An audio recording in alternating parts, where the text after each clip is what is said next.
Akhirnya, setelah sekian lama ditunggu-tunggu, orang yang membuat kontroversi di Grand Final MasterChef Indonesia Season 11 pick up, Pak.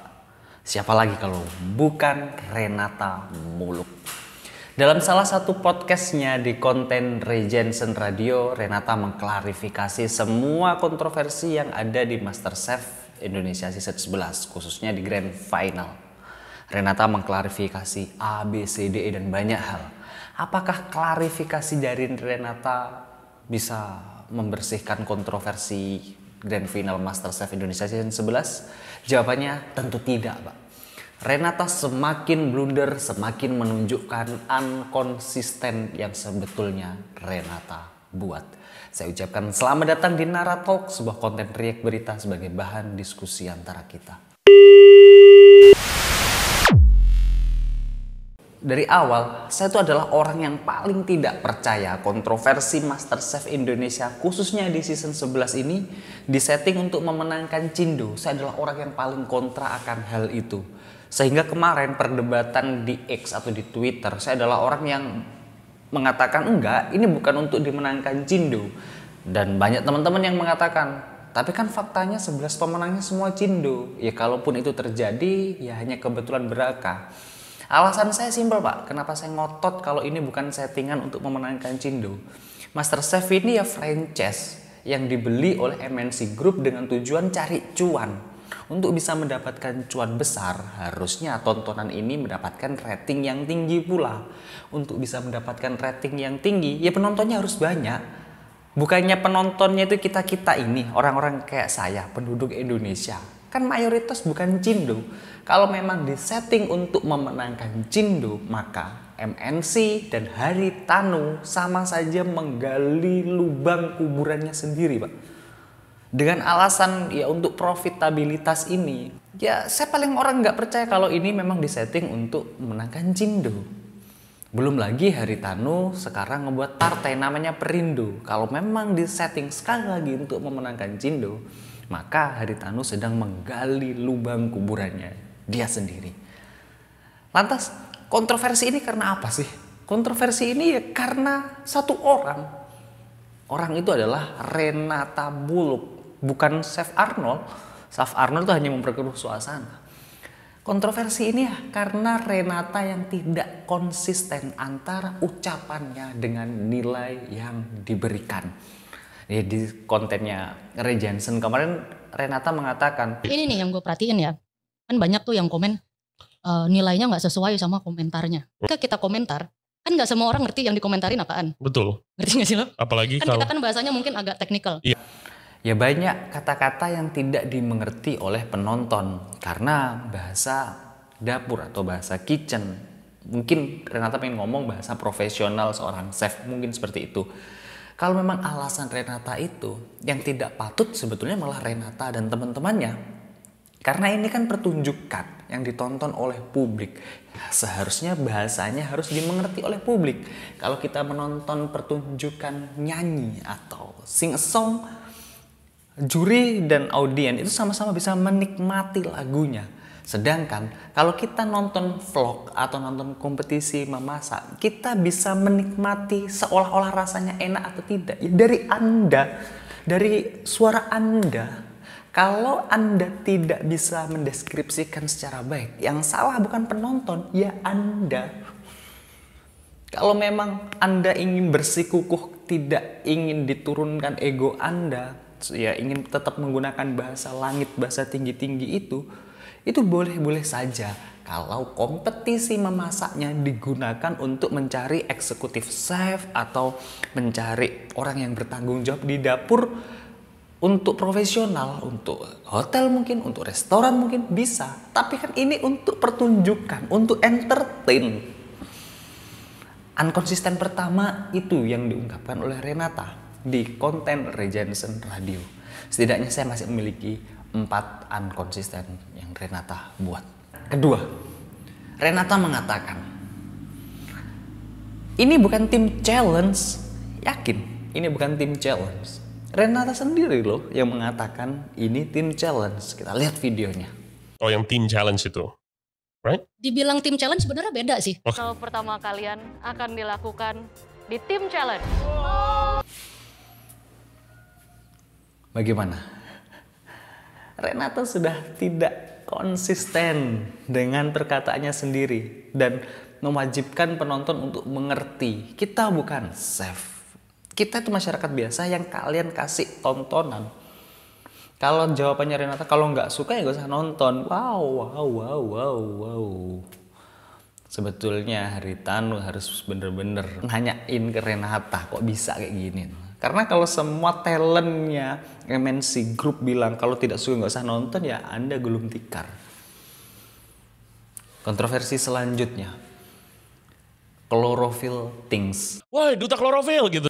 Kata-kata itu keluar saat ronde pertama di grand final saat tim challenge. Jadi untuk kedua peserta disuruh ngebuat dessert. Si Belinda ngebuat dadar gulung dengan kuah atau grandita. Terus si Kiki ngebuat es teler soft cake. Dan di dadar gulungnya si Belinda itu kurang manis. Sehingga rasanya tuh kayak klorofil, kayak daun yang direbus begitu. Kata-kata klorofil keluar dari di situ. Terus di Regensen Radio kemarin si Renata mengatakan di dessert itu masyarakat tidak tahu ada kondimen utama dan ada kondimen pelengkap. Contohnya kayak punyanya Belinda. Kondimen utamanya itu ya dadar gulungnya. Namun santannya atau granditanya itu adalah kondimen pelengkap. Sehingga yang dinilai itu ya kondimen utama dadar gulung itu. Ya punyanya Kiki itu yang gagal itu di soft cake-nya. Itu kondimen utamanya. Itu kata si Renata. Ya, sehingga kalau sama-sama gagal, yang paling fatal tuh ya punyanya Kiki. Memang keduanya dessert itu sama-sama fatal. Tapi yang lebih fatal itu punyanya Kiki karena soft cake-nya. Kalau kita tidak nilai soft cake-nya, ya makanya hanya remah-remahannya saja yang kita nilai. Tapi faktanya bagaimana, Pak? Ternyata nilai yang paling besar itu didapatkan malah oleh Kiki. Belinda mendapatkan nilai 70 dari Renata. Kiki mendapatkan nilai 72. Junam dan memberikan nilai sama, 74. Arnold memberikan nilai 90 untuk Kiki dan 88 untuk Belinda. Kesimpulannya, katanya tadi yang dibilang kondimen utamanya sebagai penilaiannya. Kan yang gagal kondimen utamanya Kiki. Kok malah dikasih nilai besar? Bukannya punyanya Belinda yang gagal adalah kondimen pelengkap yaitu grandita atau apalah itu, santannya itulah. Kok malah diberikan nilai yang turun? Seharusnya kan yang diberikan nilai tinggi punyanya Belinda dong. Kan Belinda nggak salah di kondimen utama. Itu adalah unkonsisten yang selanjutnya. Belum berhenti unkonsisten yang dikeluarkan atau dikatakan oleh Renata. Ada lagi, Pak. Masalahnya ini di ronde 1 dan di ronde 2 sebetulnya. Yang paling fatal adalah di ronde 1, yaitu appetizer. Appetizernya Kiki ngebuat semur, appetizernya Belinda ngebuat hamachi gohu. Kedua appetizer ini sama-sama dipuji. Entah Arnold, Juna, Renata, semua memuji. Namun memang harus diakui, appetizernya Kiki itu flavornya kurang.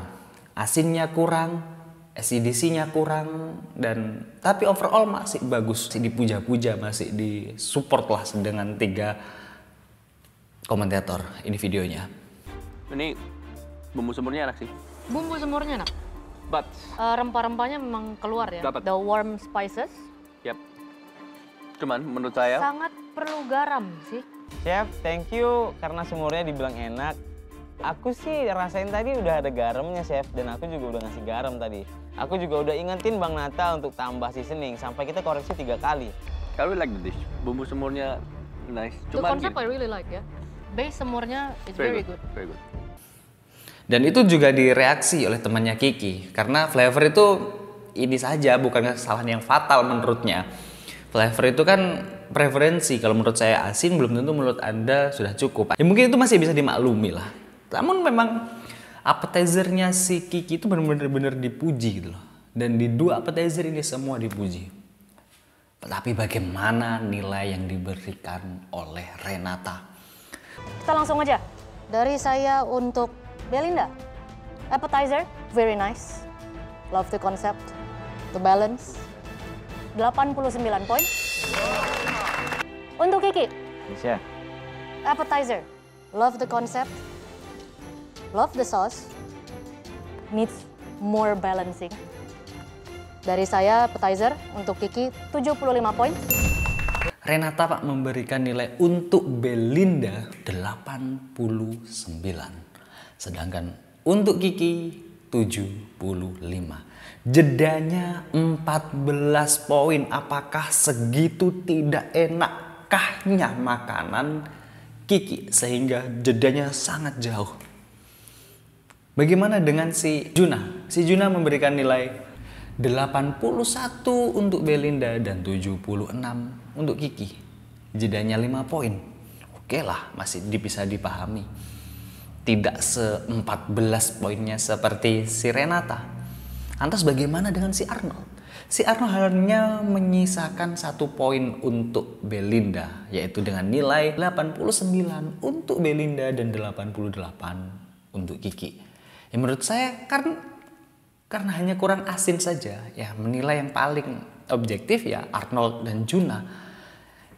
Lantas bagaimana dengan jeda nilai yang sangat jauh diberikan oleh Renata? Keributan ini berawal dari sini, Pak.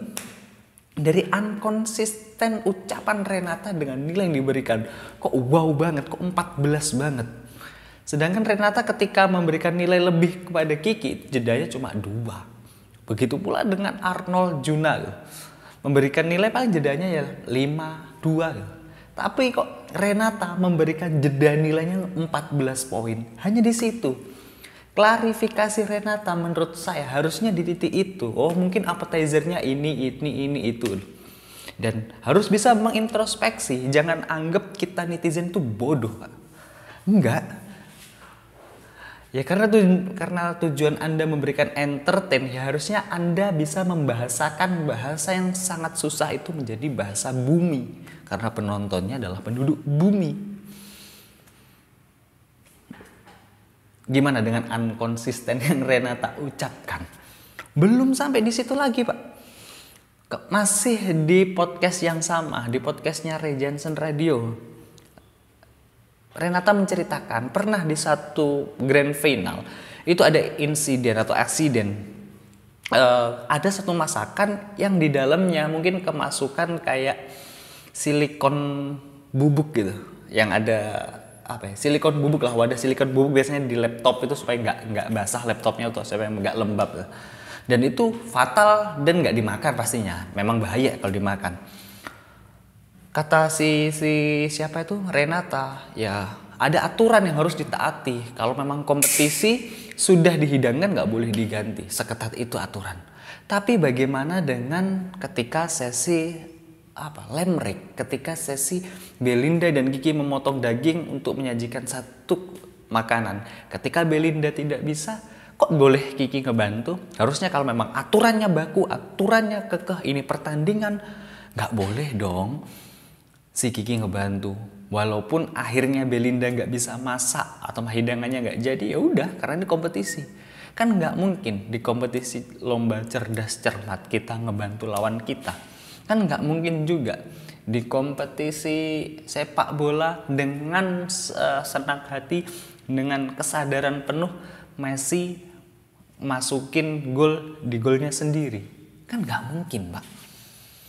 Harusnya dilarang dong kalau memang aturan pertandingan kekeh. Kalau pertandingan nggak boleh saling membantu antara lawan, ya harusnya dilarang. Entah jadi atau nggak jadi makanannya bodo amat, karena ini pertandingan, gelar MasterChef yang sedang direbutkan. Kenapa klarifikasi kemarin tidak menunjukkan konsisten ungkapan atau konsisten ucapan yang dari Renata? Klarifikasi kemarin menurut saya malah blunder, semakin menunjukkan unkonsisten yang sebetulnya Renata buat. Jadi kalau publik beropini, publik berasumsi, apakah ini terjadi A ya, apakah ini terjadi B ya, apakah kira-kira Renata kenal dengan bapaknya Belinda ya? Ya jangan salahkan publik karena klarifikasi Anda tidak tidak membersihkan kontroversinya, malah memperkeruh. Nah, sekali lagi saya tekankan, ini adalah entertain. Penontonnya adalah rakyat bumi. Kalau digunakan untuk entertain, please bahasanya bahasa rakyat bumi, Bang. Kalau memang digunakan untuk mencari eksekutif chef, ya silahkan bahasanya bahasa teknis. Sebetulnya simple. Minta maaf, setelah minta maaf, ya memperbaiki kompetisi untuk bisa menjadi lebih baik sehingga bisa menjadi tontonan yang mudah-mudahan semakin asik. Syukur-syukur kalau bisa menjadi tuntunan. Saya mempertanggungjawabkan semua statement saya, mau ada diskus publik ya saya mau, dan saya tidak sedang menyudutkan Renata. Ini hanya reaksi publik semata. See you and comment, Mbak.